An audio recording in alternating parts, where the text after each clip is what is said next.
Mambo ni moto huko Jangwani. Kumekuwa na tetesi nyingi baada ya kuondoka kwa mshambuliaji Prince Mpumelelo Dube. Viongozi na mabingwa wa soka nchini Tanzania, Yanga Sports Club, hawajalala kabisa. Ripoti za chini zinasema kutoka kwenye dirisha la usajili kuwa wananchi wanamfuatilia kwa karibu sana mtambo wa mabao kutoka klabu ya MC Alger, Mohamed Salou Bangora. Jina la Bangora linatajwa kuwa miongoni mwa majina yanayochunguzwa kwa umakini mkubwa ili kuimarisha safu ya ushambuliaji wa timu hiyo kuelekea msimu ujao. Leo tutaiangalia ripoti hii na sifa za kipekee za mshambuliaji huyu ambazo zinaweza kuwasha moto mkubwa Jangwani.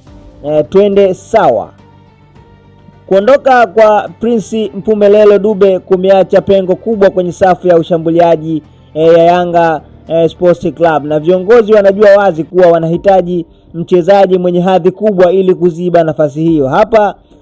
Hapa ndipo jina la Mohamed Salou Bangora anayekipiga MC Alger linapoingia. Yanga wamekuwa wakisaka mshambuliaji wakati mwenye wasifu wa kipekee, na rada zao zimetua kwa nyota huyo ili kuhakikisha kuwa makali ya timu hiyo kwenye michuano ya ndani na ile ya klabu bingwa Afrika hayapungui bali yanaongezeka kwa kasi.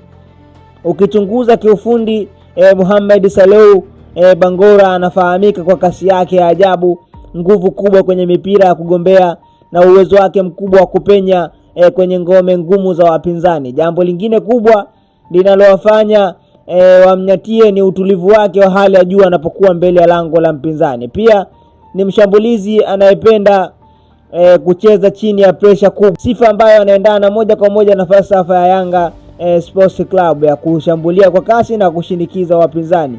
Ujio wake unaweza kuwa na maslahi makubwa na ya hatari mno msimu ujao.